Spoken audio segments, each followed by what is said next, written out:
Right, EdShed viewers, this is just a quick showing what an ordeal we're having. Now, this is not supposed to be happening, as you well know. This was not a planned car, but obviously if you like my channel, please like and subscribe. Please click the little arm button so that you'll get alerts, because I'm always uploading new content, well, slowly. And what I will say is this car has sort of snuck in as a sort of like just a little project.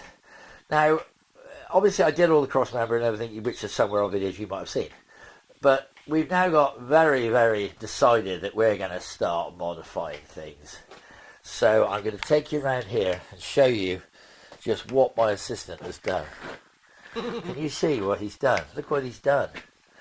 Look what he's done. This is what he's done. He took a perfectly good E-type bonnet, which was over there, look, and he's chopped 2 bits out.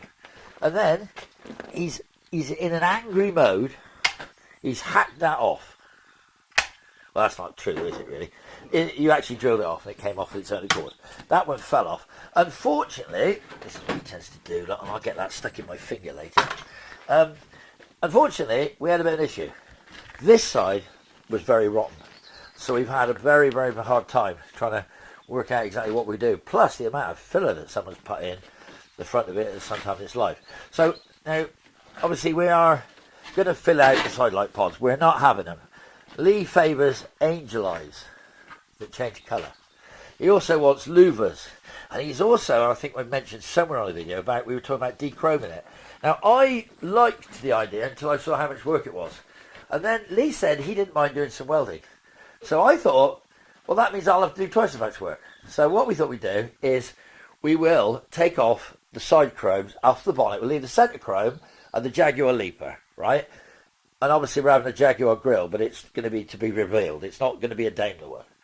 Then we take off all these chromes, right? We just have the rear window chrome, we have the number plate plinth and the back bumpers. And we have the rear lights, obviously, yeah? Now, and we have the door handles, freestanding. Now, obviously you can see that there's been sort of work done there. It's not been ground off yet, so don't start getting all judgmental about it. But basically we're going to grind all that off, and that is the doors. They are the doors. That's the pair of doors that go on this car that fit, open and close. We're using the galvanised ones because they are already repaired, and it means I don't have to do any more repairs, which I hate doing. So my plan is to get the other side, and then the door that was on the other side looked to be perfect. We were going to use on the blue one, which maybe now might not be quite as good as it looks. It's certainly good in the bottom, but it's rotten at the top, but then so's the blue one. So from that point of view, we have also made a little bit of a start on the idea here of grinding the lips away so we can put a proper P-rubber on, and we've got this stuff over there waiting to be made to fit. But yeah, so for the minute we are getting in.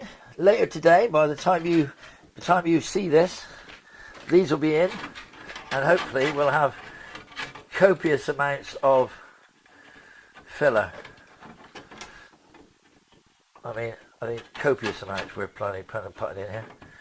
But the plan is they're going in like that, and that will then allow us to hide that. Also, as you probably knew on the other video, they've gone anyway. And also I found a little one of these, which goes in here, on the grill that I was tempted to use. Now the problem with that is, it's not very nice. So we thought about body colouring it, didn't we? Look at that face. Contrasting He's colours. got some strange taste for contrasting colours. He said grey. What with blue? Green? I said you do it in a darker grey. Ah, okay. So he said that. Well, I'm not overly. Do it in green. Or green. Anyway, well, I don't know, because we've got a bit of a green roof going on up there. So anyway, that's going to get this door, which is over there. Try that. That back door's fitted. That all works. That's all nice. Just needs what does it need? It needs a shim behind it, doesn't it? Or does it? Yes, it needs a shim behind it. I think it needs a shim. Does it need? Yeah, it does need a shim. It needs something. We had to do something with that door, didn't we? We have to get it. We have to shim it out. Sorry. The other thing I thought about doing, which I don't know if anybody's done, I haven't looked at any of the other people, is whether they've done away with the gutter chromes. And I thought about doing over the gutter chromes, because I actually haven't got any. Anyway, so yes, and there's obviously, this is going to be leaded up, alright, that's all going to be lead in there, don't worry. But other than that, bonnet louvers, like the idea of the bonnet louvers, but I've just looked at the E-type bonnet louvers, which we've got plenty of pairs of. I think probably 5, haven't we, I think? Good old Clint. Anyway, so we got plenty of louvers. Problem is with an E-type louver, it's a lot wider than a Mark II. So a Mark II uses a louver about, I don't know, 6 inches wide, and then not a problem. But if you put the E-type ones in there, they might let all the water run into the plugs, carburetor, air intake, on the exhaust manifolds, and I don't think one big louver in the middle would. No. So I don't know, louvers and these holes here, I am dreading the idea of trying to weld them up. But other than that, I think it's looking, it wasn't planned, believe me, it wasn't a planned.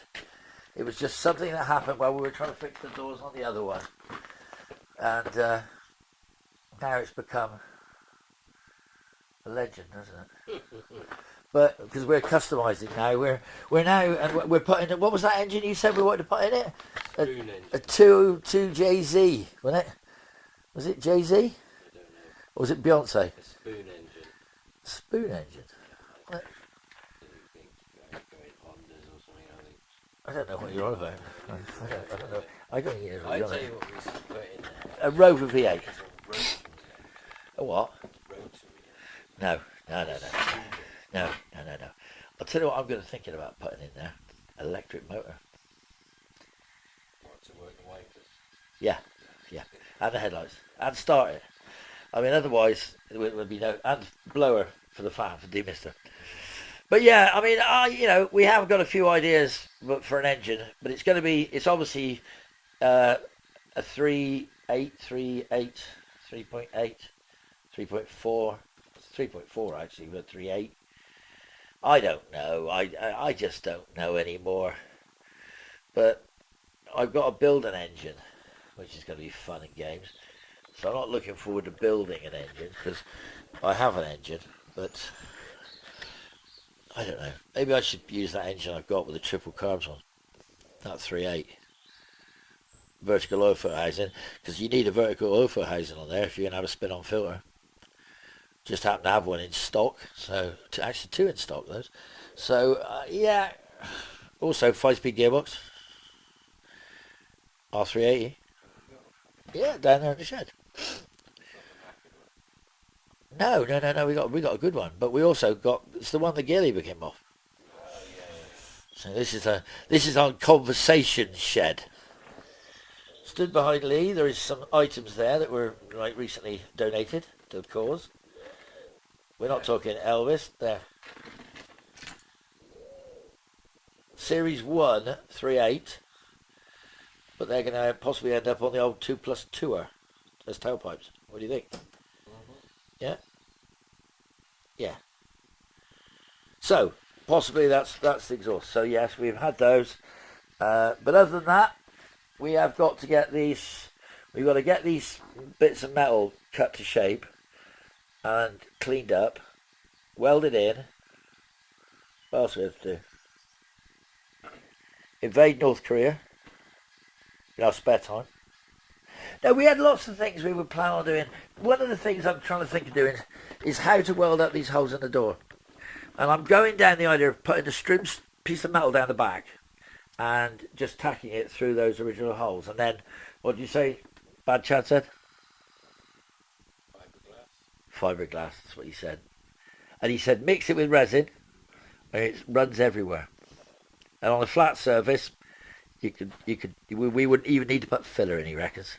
So, that's the plan. But other than that, guys, I hope you are not interested in this, as most people aren't, because it's a Mark II Jag and everyone seems to hate them. But it's going to be customised. It's retro customised. And in fact, I've actually been measuring up a M50 BMW with how many 3,000 horsepower? No, I haven't. No, it's going to be Jaguar. It's Jaguar all the way. But yeah, looking good. So, yeah, talk to you soon, guys. And I hope you enjoyed this, because this is hard. and it's a lovely hot day. And we had a plan with this nice summer nice week, isn't it, or something, that we were going to get all the paintwork done on all the cars. We were going to paint this, paint the blue one, paint the Range Rover, and recondition a couple of cars which we've got to get out of storage. And then, when I've got nothing else to do, I thought I might start planting trees. No? No. All right, plant weeds. We do like weeds, right? But anyway, so the other thing was wire wheels. We were going either wire wheels or steel wheels. We don't know. Or those ugly alloys. Do you remember them ugly alloys, those 5-spoke things? Or you found 4 spokes up in the shed? Were they Middlite or XJ 40 hours? Won't fit with the spats, but we could try them. All right, well, we got a few choices. I think it'd look hideous for those wheels, but 18-inch. It would be nasty, but, you know. Anyway, so for the minute, I'm going to say, guys, I hope you enjoyed it, because I'm not. It's hard work, this. Talk to you soon. Bye.